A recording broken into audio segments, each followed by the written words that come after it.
Finally दोस्तों Airtel का first spam fighting network India में खुद ही एक बिगेस्ट स्कैम कंडक्ट कर रहा है, जिससे कि इंडिया के लोग तो परेशान हैं, जिसमें मैं खुद भी हूं और साथ में गवर्नमेंट अथॉरिटी भी परेशान है ऑडिट करते करते कब एयरटेल इंडिया में सुधरेगा।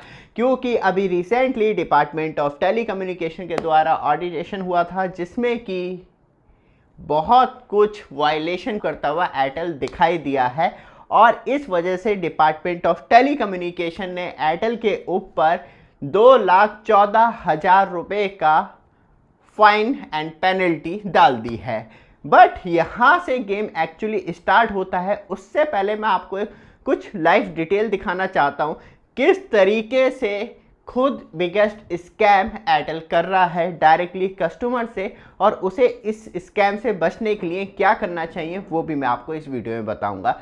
तो चलते हैं सीधे लाइव डिटेल पर, जानते हैं पूरी फुल डिटेल। बट आप हमारे चैनल पे फर्स्ट टाइम आए हैं, चैनल को सब्सक्राइब, वीडियो को लाइक कीजिए रेगुलर अपडेट के लिए, जिससे कि आपको लगातार अपडेट मिलती रहे। चलते हैं सीधे लाइव डिटेल पे। जैसे ही आप स्क्रीन पे टच करेंगे यहीं पे आपको शॉपिंग आइकॉन दिख जाएगा, जहां आपको ये सारे प्रोडक्ट देखने के लिए मिल जाएंगे, जिसमें कि आपको RGB स्पीकर देखने के लिए मिल जाता है। सोनी स्पीकर सच में मैं खुद 1 साल से यूज़ कर रहा हूँ, रियली अमेजिंग परफॉर्मेंस। आपको चाहिए वायर वाले हेडफोन जो बहुत ही ज़्यादा सस्ते मिल जाते हैं वो भी, और सबसे इम्पॉर्टेंट नेक बैंड जो मैग्नेटिक स्विच के साथ ऑन ऑफ हो जाता है, और इसे कैसे भूल सकते हैं।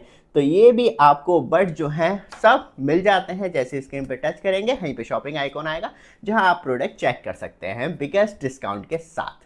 तो दोस्तों लेफ्ट हैंड साइड में जो आप मोबाइल स्क्रीन देख रहे हैं, यहाँ पे मैं आपको लाइव डिटेल दिखाऊंगा और किस तरीके से एयरटेल बिगेस्ट स्कैम कस्टमर्स के साथ खुद करने पे लगा हुआ है। और एयरटेल से मैं कहना चाहूँगा प्लीज़ आप सब सुधर जाइए, और कैसे इसे कंट्रोल कर सकते हैं वो आपको मैं इस वीडियो में बताऊंगा। आप लाखों करोड़ों रुपए की कंपनी बना लीजिए, लेकिन ग्राउंड लेवल पे आपका कस्टमर ना होने के बाद भी आप लोगों ने मुझे परेशान कर रखा है, पता नहीं क्यों।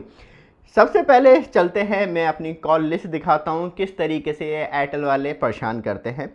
तो यहाँ पे आपको देखने के लिए मिलती है जो भी 80 से नंबर आपको 9+91 जो 80 से दिखाई दे रहे हैं, और यहाँ पे लोकेशन सबसे ज़्यादा इम्पॉर्टेंट है क्योंकि ये बेंगलुरु कर्नाटका, एंड ये सारे जो नंबर हैं बेंगलुरु कर्नाटका। क्योंकि मैं आईफोन यूज़ करता हूँ तो इसमें एक अच्छा फीचर ये मिलता है, क्योंकि ये कॉल मैंने उठाई नहीं है लेकिन ये कॉल हर रिसीव हुई है और आईफोन ने पूछा है, क्योंकि आईफोन में जो नया अपडेट आया है iOS 26.0.1, क्योंकि 26 वाले में थोड़ी सी प्रॉब्लम थी, फिर 26.0.1 आया है।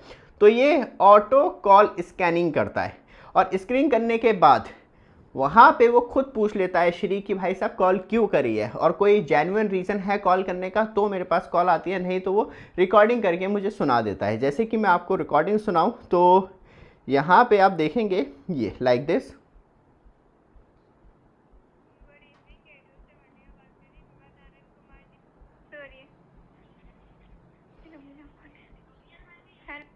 जी गुड इवनिंग, एयरटेल से वनडे का बात कर रही, मेरी बात आनंद कुमार जी से हो रही है। यहाँ पे श्री ने कहा होगा भाई साहब रीज़न बताओ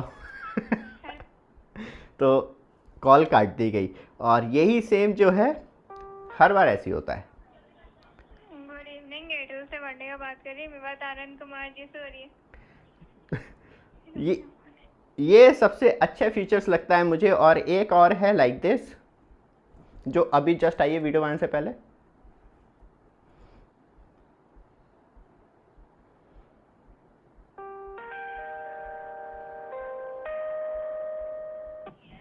नमस्कार, मैं सौरभ बात कर रहा हूँ एयरटेल कंपनी के बिहार से। हेलो। ये सच में इतना पागल बनाते हैं, इतना पागल बनाते हैं जिसका कोई अंदाज़ा नहीं है। और क्योंकि मैंने आईफोन 16 अभी रिसेंटली परचेज़ किया है, जिसे कि आप खुद परचेज़ कर सकते हैं, मैं ऐड कर दूंगा वीडियो में, और आप आईफोन लेने का सोच रहे हैं तो जैसे ही स्क्रीन पर टच करेंगे यहीं पे शॉपिंग आइकॉन दिख जाएगा, जहां से आप डायरेक्टली परचेज़ कर सकते हैं। ये फीचर जो है ना वो बहुत ज़्यादा इंपॉर्टेंट है, और एंड्रॉयड वालों को भी जल्दी लेके आना चाहिए, सैमसंग हो गया जो भी ब्रांड्स हो गई, क्योंकि इससे एक तो जो स्पैम फाइटिंग है ना वो एक्चुअली एप्पल फाइट कर रहा है, वो एयरटेल जैसी मतलब Indian first spam fighting network कंपनियों के द्वारा भी वो खुद भी फाइट कर लेता। कहता भाई साहब पहले एआई से आगे बढ़ो, उसके बाद हम ह्यूमन डिटेक्शन पे भेजेंगे और उसके बाद हमारा जो एक्चुअली बात की जाए तो मोबाइल ऑनर है वो कॉल रिसीव करेगा। और यहाँ पे क्या करना चाहिए एयरटेल को, तब पता है कि मैं कॉल रिसीव नहीं कर रहा हूँ या मेरी 2-3 बार बात हो गई है और वो इशू जो है वो रिजॉल्व नहीं हो रहा है, तो एटलीस्ट मेल करना चाहिए कस्टमर को। मैं ये नहीं कह रहा इंडिया में हर कोई मेल यूज़ करता है, लेकिन तब कस्टमर का बिहेवियर बहुत ज़्यादा ख़राब हो जाता है कंपनी के बिहाफ पे। तो वहाँ पे क्या होना चाहिए, एक प्रॉपर मेल आना चाहिए, मेल पे एक प्रॉपर रिप्लाई होना चाहिए और वो सोल्यूशन नहीं होता है तो आपकी हर ज़िले में, हर स्टेट में, हर टाउन लेवल तक आपकी पूरी टीम बैठी है। क्या वो बर्तन मांजने के लिए कोई बैठी है, उसे भेजिए अपने रिप्रेजेंटेटिव को ग्राउंड लेवल पे और जो प्रॉब्लम है सॉल्व करवाइए है और उसका ऑन ग्राउंड सोल्यूशन प्रोवाइड करवाइए। तब सैलरी दे रहे हो, एम्प्लॉयज़ हैं तो काम कर लेना चाहिए। फालतू में कॉल कर करके आपने जो खुद स्पैम कर रखा है, और आपने देखा होगा हर कॉल जो आई है मैक्सिमम 1 या 2 बार कॉल आने के बाद ऑटोमेटिकली नंबर बदल जा रहा है। एक तो ये होना चाहिए इंडिया में रूल कि जो कंपनी एक ही बार कस्टमर केयर का जो नंबर है वो एक सिंगल डिजिट का होना चाहिए और आप परेशान है, ब्लॉक कर दिया, ख़त्म कहानी, दोबारा कॉल नहीं आना चाहिए। फिर कॉल के लिए मैसेज आना चाहिए या पर्सनल आपको इनडायरेक्टली मेल आना चाहिए कि आप दोबारा रिज्यूम कर लीजिए और जो परेशानी थी वो सॉल्व कर दी गई है। तो इस लेवल पे जो परेशानियां हैं वो सच में बहुत ज़्यादा हैं कस्टमर्स के लिए।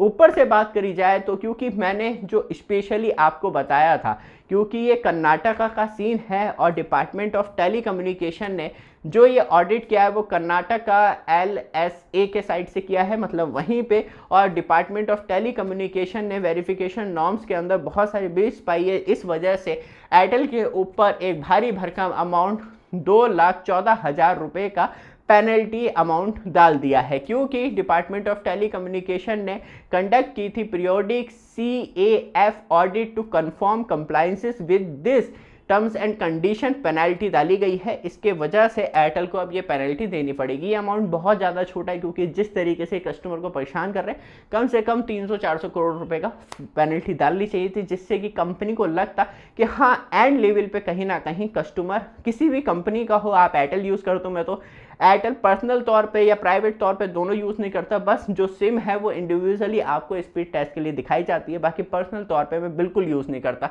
ऐसी घटिया कंपनी को जो खुद ही स्कैम करके और खुद ही कहती है हम Indian first fighting spam network बन चुके हैं, पता नहीं कैसे। ऊपर से बात करी जाए तो 15 अक्टूबर 2025 को ही ये जो पेनल्टी है वो एयरटेल के ऊपर डाली गई, और उसके बाद क्योंकि ये जो सिम कार्ड हैं ये इस तरीके से अनवेरीफाई तभी होती है तब ये बल्क में सेल करते हैं और उसकी पूरी तरीके से जो वेरिफिकेशन प्रोसेस है वो डन नहीं हो पाता या मिसिंग रह जाता है, क्योंकि तब ये कंपनियों को सेल करते हैं सिम कार्ड बल्क में, तो वहाँ पे परेशानी ये होती है क्योंकि वो कहीं ना कहीं उसका मिसयूज़ करना शुरू कर देती हैं और उसी वजह से ये पेनल्टी जो है वो इनकम्प्लीट ऑफ वेरिफिकेशन की वजह से लगी है।